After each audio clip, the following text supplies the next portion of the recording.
8 years into our marriage, my husband suddenly became impotent. I tried 10 different sets of lingerie and 99 different positions, but I still couldn't get him to finish. One night, I woke up abruptly and saw him pleasuring himself while looking at a photo. David pressed the photo close to his chest, his usually restrained face full of desire. "Jessica, please come back to me. I really regret marrying Sarah. I want to be with you." I felt like a bucket of ice water had been dumped on me. Jessica was David's first love, a junior from college. After David proposed to me, she left to go abroad in a fit of pique, and now she was back, successful and radiant. Now, she was the one he couldn't forget. And I had become the wife he took for granted. After his release, David lit a cigarette. He started complaining casually in the guys' group chat. "Sarah was pestering me for sex again tonight. I wanted to have another kid with her, but she's already 30. Her skin is loose and saggy, and those scars on her belly look like centipedes. I get disgusted just looking at them and can't get hard. Ugh, if only Jessica were wearing this nightgown, how perfect would that be?" Those few dismissive sentences pierced my heart like needles. This sexy nightgown, which I'd bought to please David, had become a badge of shame burned onto me. A round of laughter came from the other end of the phone. Poor David, seriously. Finally successful in his career, and he has to live with a woman like that. Haven't you thought about getting back with Jessica? She was practically burning holes in you with her eyes the last time we had dinner. David's voice was full of regret. Nah, Sarah has been with me for 8 years, and she's taken pretty good care of me. You're a really stand-up, buddy. But what did you mean last time when you said Jessica wasn't a virgin? You guys didn't hook up back then, did you? My eyes welled up, and I couldn't make out David's rep. Ly. Instead, my mind replayed the details of our last dinner together. The welcome dinner for Jessica. I hadn't wanted to go. But the others insisted, saying it would be disrespectful if I didn't show up. To avoid putting David in a difficult position, I agreed. It was only when I got there that I realized what self-humiliation truly felt like. The plain girl with the black-rimmed glasses from back then had become stunningly glamorous. Balenciaga stockings, Valentino heels. Everything about her screamed feminine charm. Meanwhile, I was wearing an outdated dress from years ago, feeling like a clown who didn't belong. Jessica held the LV bag David had given her, smiling as she looked at me. "David, you're willing to give me such an expensive welcome gift, but you couldn't buy Sarah a new dress? Isn't this the one she bought the year I left? It's completely faded from washing. She doesn't work, she doesn't need to dress up," David casually explained, pulling me down to sit and then motioning for me to get drinks for everyone. I fumbled with setting the plates and silverware, my head bowed lower and lower. Because I didn't know how to explain to her. Having long nails made housework difficult. The kitchen was full of cooking fumes, not suitable for delicate clothes. I wanted to look presentable too. But a married woman always has endless chores, and a woman without her own income has no voice. My friends saw my embarrassment and laughed, trying to ease the tension. "Sarah is a perfect homemaker, unlike you temptresses." Exactly. Who among us wouldn't want a wife this obedient and sensible? Too bad we don't have that kind of luck. Jessica scoffed, pursing her lips. It's a shame Sarah, who used to be the school beauty, is now a joke. She's aged so much I barely recognized her. Standing next to David, I thought she was his mother. You know, a woman who looks shabby only embarrasses her husband. The atmosphere grew awkward again. Everyone busied themselves with eating and drinking, changing the subject. After a few drinks, Mike was getting a bit tipsy. He looked at David with a smirk. I heard Jessica never had a boyfriend overseas. She's still a virgin. Buddy, she's been saving herself for you all these years. Doesn't that move you at all? The lively private dining room instantly fell silent. Only Jessica gazed at David with longing, waiting for his answer. David, usually so gentle and polite, did the unprecedented. He threw down his fork. "Stop talking nonsense just because you've had a few drinks. That's not funny. Your wife is right here." It was the first time David had ever stood up for me in front of his friends. At the time, I felt a surge of relief, flattering myself into thinking I held a more important place in his heart. Looking back now, his reaction felt more like anger from being exposed. The truth was, his heart had stirred the moment he saw Jessica. Tears fell silently. I quietly retreated to the bedroom.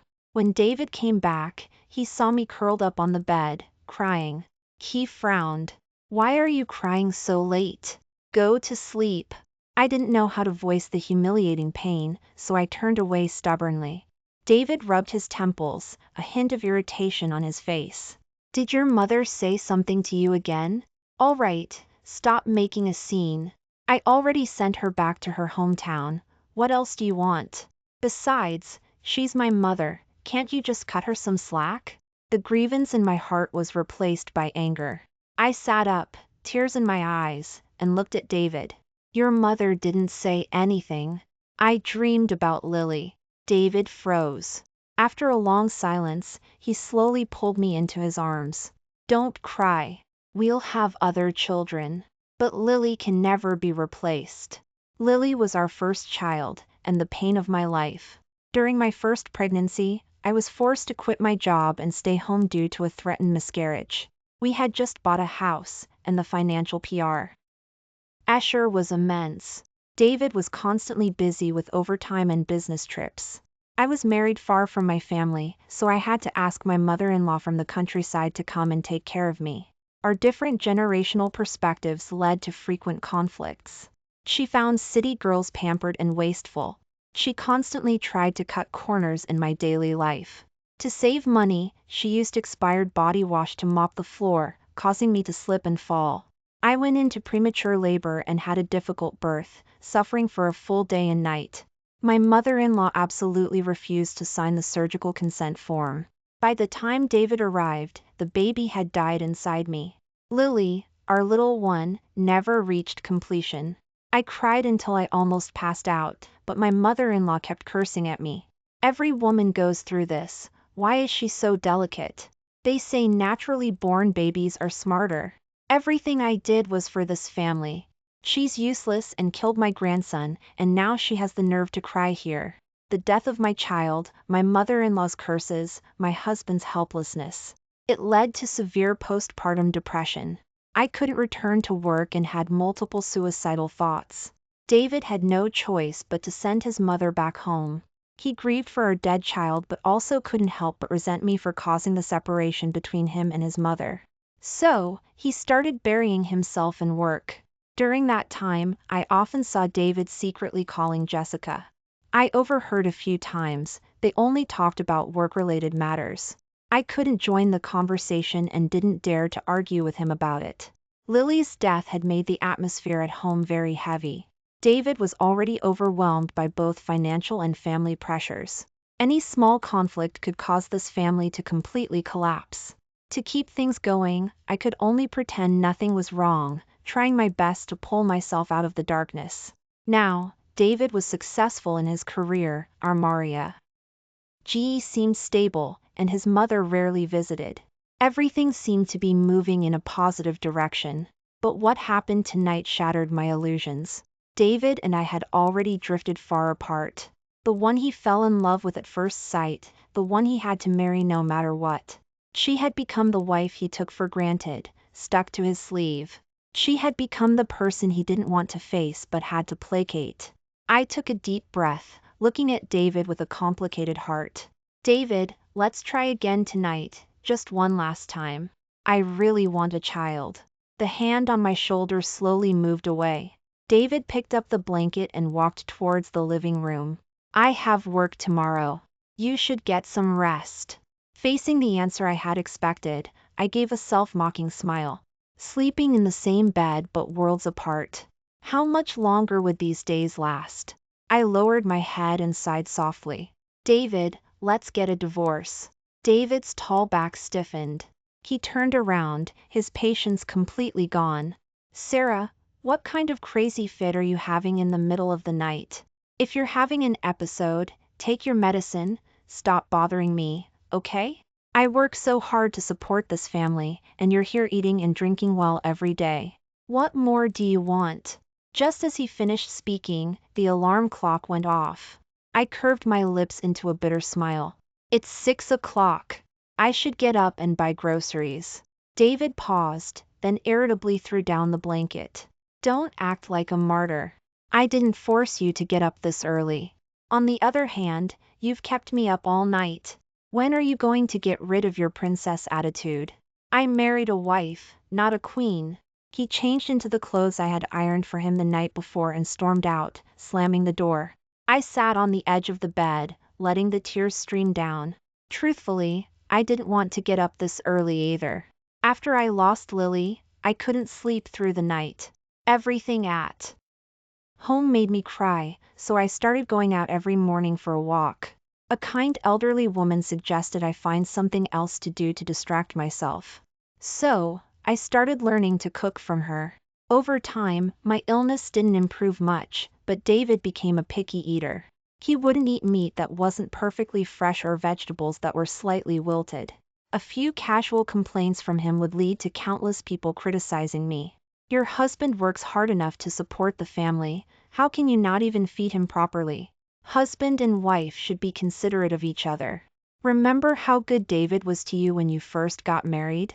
He wouldn't even eat a snack from work, saving it to bring home for you. Marriage takes effort from both sides.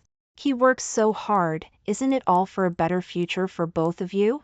So, starting with cooking, I gradually took on all the household chores.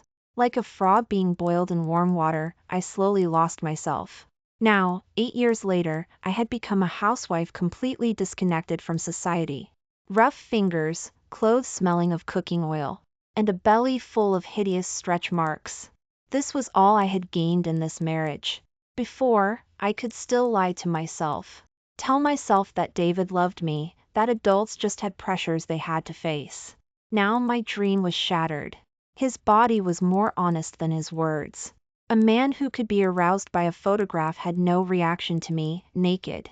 That was enough to tell me his heart was no longer with me. I wiped my tears and called a college friend who was a lawyer. Megan, could you help me draft a divorce agreement? I want to divorce David. There was a moment of silence on the other end. Any other time, I would have thought you were crazy. David is handsome, has a good personality, makes good money, and isn't a womanizer. He was devoted to you, everyone said you hit the jackpot marrying him. But when I saw you at dinner last time, I was shocked.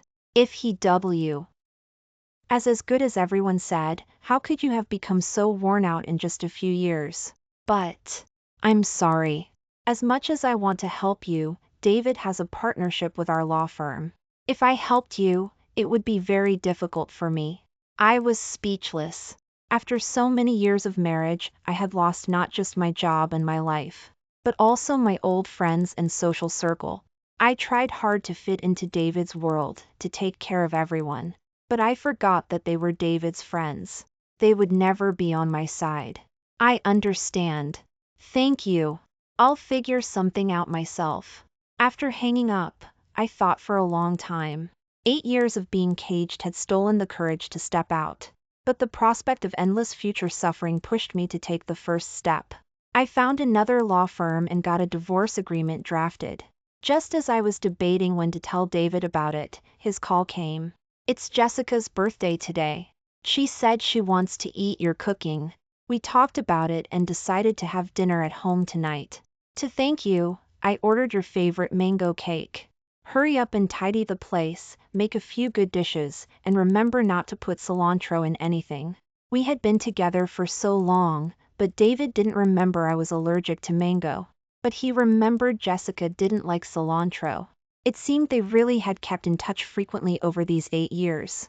This time, I didn't want to spend the whole day working only to not even get a seat at the table, like before.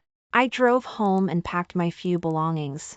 Just as I was about to leave with my suitcase, David returned. This was the first time he had come home so early in almost 6 months. Why is the house such a mess? How am I supposed to save face later? What are you doing with that suitcase? Running away? All right, this is a gift for you.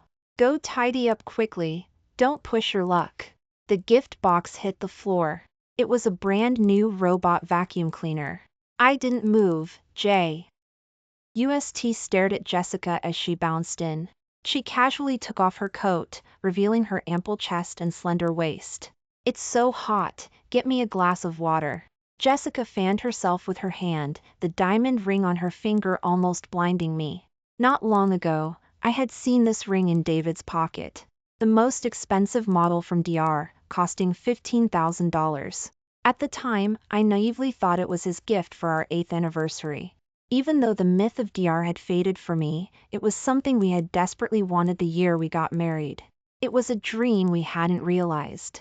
As I stood there stunned, David opened the refrigerator. Sarah is usually pretty rough around the edges. You won't like the water she drinks. I'll go downstairs and buy you a few bottles of imported water. Sit down and wait for me, and let her cut you some fruit first. Jessica nodded, crossing her legs. Her sexy lace underwear was barely visible. David's breathing hitched for a moment, and he clutched the bulge in his pants before rushing out. After he left, Jessica looked at me triumphantly. The campus beauty became a joke. How amusing. But David is so rich now, why won't he hire a maid? Is it because you know you're past your prime and can't keep him, so you have to prove your worth this way? I had brought up hiring a maid a few times. Each time, his mother would jump in and call me a spendthrift, wasting money. Even David, who was highly educated, would say, I'm not used to ordering people around. So, they naturally started ordering me around. I wasn't even a maid at least got paid. Seeing my silence, Jessica took out her phone and said casually, I came across an interesting post online. It was about a couple who were deeply in love but were forced to separate. The guy married a woman he didn't love for a better future, and the girl went abroad in anger. But they were truly so in love, that the night before the guy's wedding, the girl flew across half-the world to be with him and gave him her first time. Sigh, 8 years have passed, but I remember every detail of that night so clearly. I remember how he took off my clothes, how he kissed my mouth, how he, slap, my eyes red, I slapped Jessica across the face. But my eyes uncontrollably darted to her phone. Jessica wasn't lying. The post date was the day David and I got married. They were captured holding hands over the bloodstain on the hotel sheet, embracing tightly. David was still wearing our wedding ring. Tears streamed down, my heart ached with sharp spasms. I pointed a trembling finger towards the door and screamed, Get out! Suddenly, a strong force kicked me to the ground. Sarah, what's wrong with you now? Get over here and apologize to Jessica. Seeing the red mark on Jessica's face, David looked heartbroken. My wedding photo, the custom ceramic dolls we had made, even Lily's ashes. He was like a madman, smashing everything in sight. He hysterically demanded I apologize. Friends downstairs heard the commotion and rushed up to intervene. Everything they said was in defense of Jessica, accusing me of being unreasonable. Watching Lily's ashes scatter across the floor, the last thread of sanity in my mind snapped. Taking a deep breath, I threw the printed divorce agreement at David's face. Then, while everyone was stunned, I grabbed the crystal ashtray from the table. David, you bastard. I'm not putting up with this anymore. The moment the ashtray flew, everyone screamed and scattered. Jessica, wearing heels, stumbled and fell. Only David stood there, motionless, struck in the head and bleeding. Seeing the blood slowly dripping, Jessica shrieked. She clumsily tried to treat David's wound and kept goading him. She's trying to kill you. You have to divorce her. David, you should sue her for assault with intent to kill. Make sure she gets nothing and is kicked out with empty hands. Some people present tried to mediate, others encouraged the split. They chattered on, all trying to make me apologize to David. But I couldn't hear a word. Stepping over the wreckage, I knelt on the floor, trembling, and carefully gathered Lily's ashes. Glass shards cut my hand. Along with the blood, my tears of guilt fell. Lily, this is the second time Mommy hasn't protected you. Mommy was so useless. Can you please not be angry with Mommy? David slowly knelt beside me.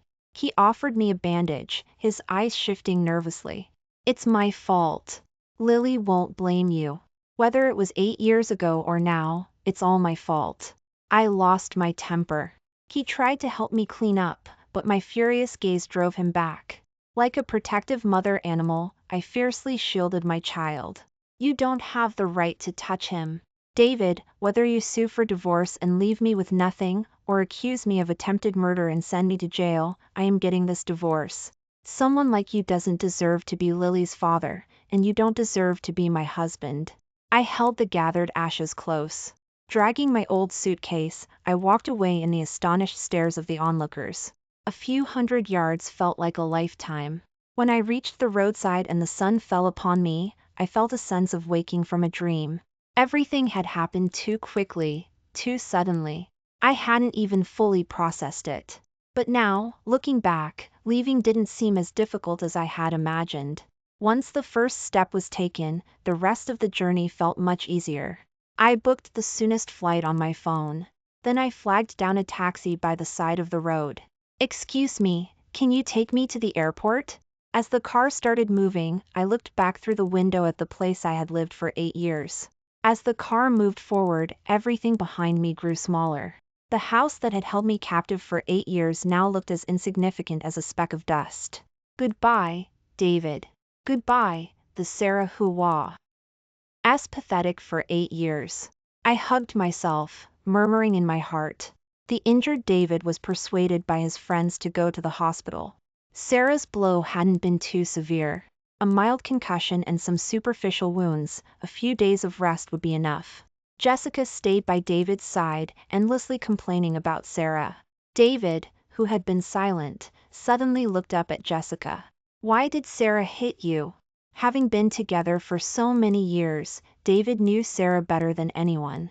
With her soft temper, she had never laid a hand on him even during their worst arguments.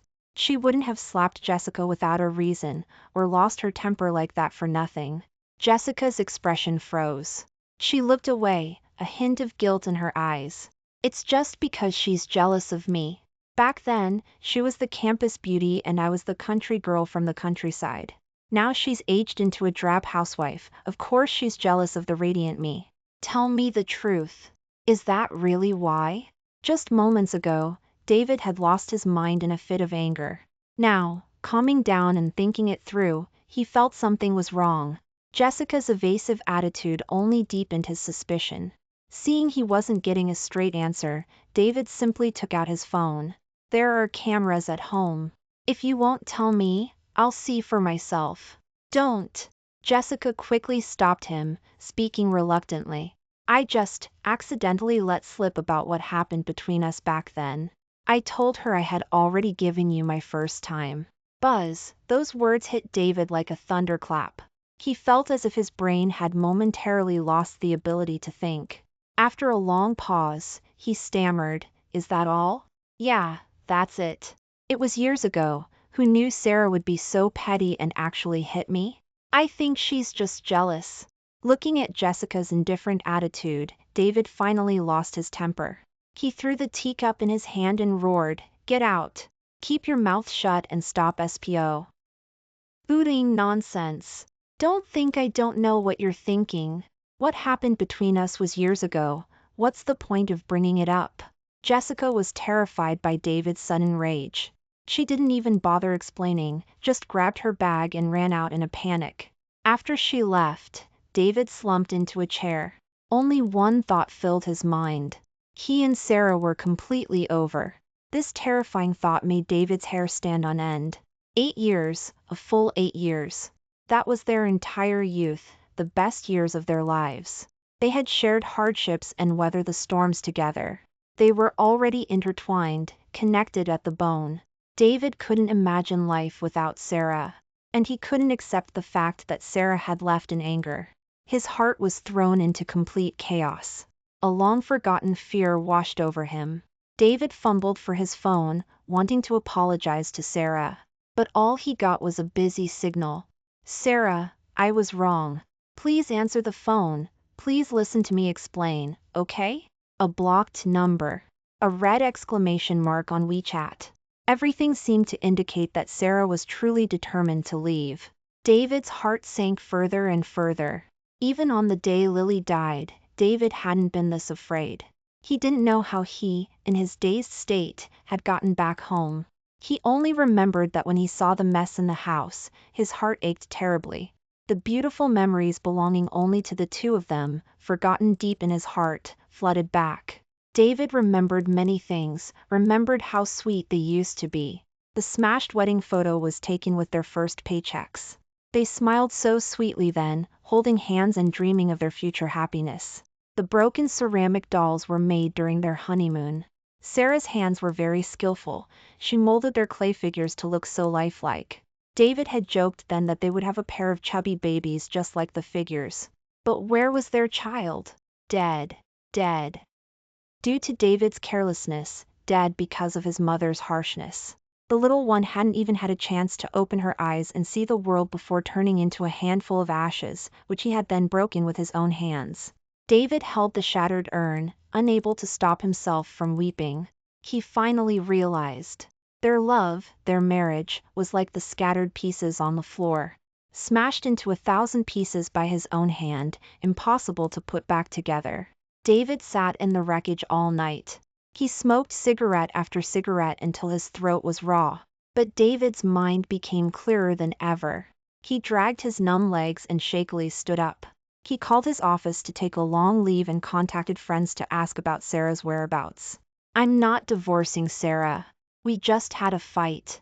We've fought many times before, and every time, she forgave me as long as I swallowed my pride and apologized. It must be the same this time." David knew in his heart that this time was different from before. But he still lied to himself, because he couldn't accept the possibility of losing Sarah. 8 years of being together every day had bound them too tightly. He was used to Sarah's cooking, used to her meticulous care. The secret worries in his heart could only be shared with Sarah. Only with Sarah there was this house a home. Losing Sarah. David looked around fearfully. Without Sarah, he would only be able to piece together a life in this ruin. He didn't want to live like that. In that moment, David secretly made up his mind to find Sarah, no matter what it took. The moment the plane landed, my heart suddenly grew anxious. I hadn't been back in 8 years. This city was just as it was, nothing had changed. But my state of mind was completely different. When I left, I was full of conviction, believing I had found true love and would live a good life with him. Now, 8 years later, all I had were scars. I had nothing left. That year, I had a huge fight with my parents over marrying David, so we hadn't kept in touch much for 8 years. Now, I truly didn't know how to face them. After some hesitation, I still cautiously knocked on the door. The door opened. Seeing me, my mother's eyes shifted from confusion to shock. She pulled me into her arms. "You little rascal, you finally came back. I thought you didn't want this family, didn't want your mother and father anymore." The tears I had held back for so long finally streamed down. I buried myself in my mother's arms and cried uncontrollably. "I'm sorry, Mom. It's all my fault. I was wrong. I was too foolish. I should have listened to you back then." When David and I got married, my parents strongly opposed it. They firmly believed that matching backgrounds wasn't about being snobbish, but because people from different families forced together would inevitably have many conflicts. But I was too young. Spoiled by my family and successful in my studies, I thought my life would always be smooth sailing. I believed true love could overcome any difficulty. Believed that love was enough. Believed that as long as David loved me, I could tolerate the small conflicts, and our life would get better and better. But I forgot that feelings were away. Through countless arguments, and the endless trivialities of daily life, love turned into a complete mess. The couple who swore they could never be separated gradually slept in the same bed but lived in different worlds, becoming two people just sharing a life together. "Look at you, you're so thin. Didn't you eat properly when you were away?" My mother stroked my hand with a look of heartache. "Come on in, Mommy will cook for you, your favorite Yongchen noodles." My father, who had been standing quietly nearby, sighed and took my suitcase. This stern father, who was usually so reserved, now had red-rimmed eyes. "Did you have a hard time out there?" "It's okay, You're back now, and you have your mom and dad to back you up. I'll go cook. You tidy up the room for our daughter. Coming so suddenly, she didn't even give us notice. The house isn't prepared at all. Despite his words, my father conjured up a table full of dishes as if by magic. Both of them eagerly piled food onto my plate, as if afraid I wouldn't eat enough. Honey, what are your plans now that you're back? First, I'll rest for a while, then I'll take the civil service exam and stay here permanently. My mother nodded, then asked tentatively, and what about little David? We're divorced. We won't be getting back together. Good. My daughter is so wonderful. You can find any kind of man you want. Even if you never want to get married, your dad and I can support you for the rest of your life. 8 years of separation had brought longing to a peak. Now that we were reunited, they couldn't even bring themselves to say a word of complaint. These loving parents just wanted to do everything they could to make up for the hardships I had suffered over the years. They cooked for me endlessly, switching up the dishes, took meticulous care of my food, clothing, housing, and transportation, as if they wanted to give me all the good things in the world. Any fish at the market I glanced at would immediately appear on the dinner table. Knowing I was preparing for the civil service exam, they contacted 5 or 6 handsome young men in the public sector to share their experiences with me. The old clothes I brought were all thrown into the trash by my mother. They were replaced by stylish, colorful outfits. Honey, a young woman should always dress nicely. What kind of look is it to wear drab colors all the time? Go out and shop around when you have free time. The exam, it doesn't matter if you pass or not, your health is the most important thing. Anyway, your dad and I have enough savings to last you a lifetime. I had expected to be sad for a long time after suddenly leaving David. But a fulfilling life quickly filled the emptiness in my heart. Shopping, exercising, studying. I had so many things to do every day that I didn't have time for self-pity. But just as I had gotten used to this peaceful and contented life, David came looking for me. After some time apart, David looked much thinner and more haggard. His unshaven appearance made him almost unrecognizable. But when he saw me, his eyes lit up with immense surprise and admiration. Sarah, I've rarely seen you wear this style of dress. It looks great on you. I looked down at the red dress I was wearing and curved my lips. After I got pregnant, I gained 20 pounds. Later, to treat my illness, I took a lot of hormonal medication, which made it hard to lose the weight. Plus, the stretch marks on my belly made me afraid to wear beautiful clothes like this. I could only hide my insecurity with oversized t-shirts.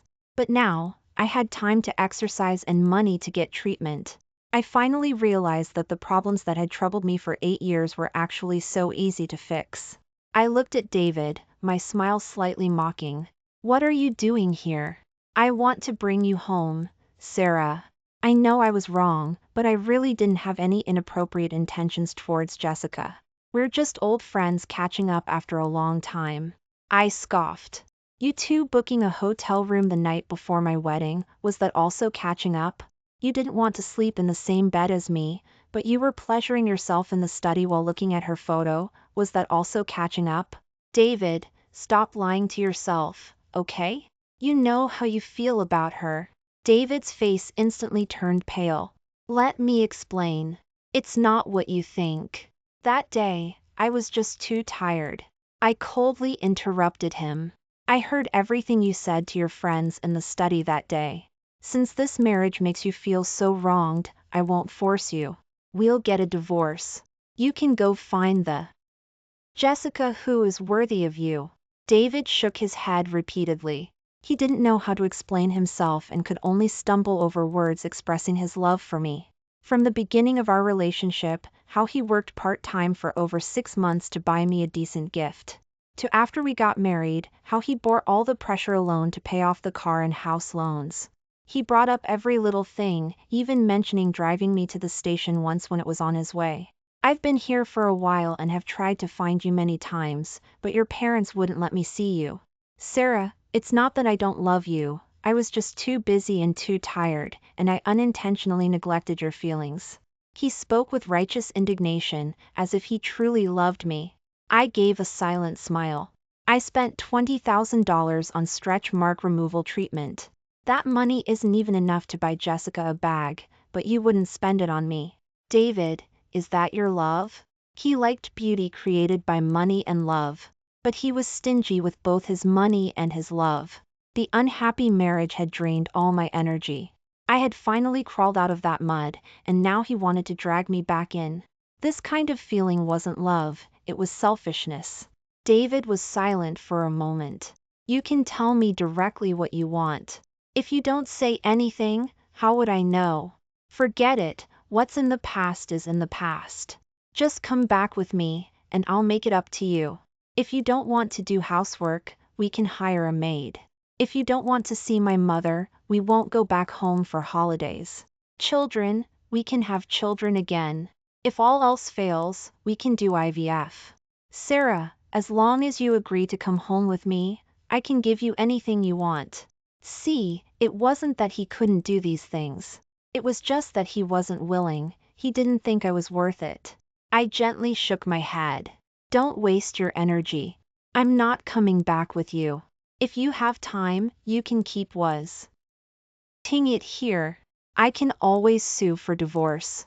In short, no matter what, I'm not turning back.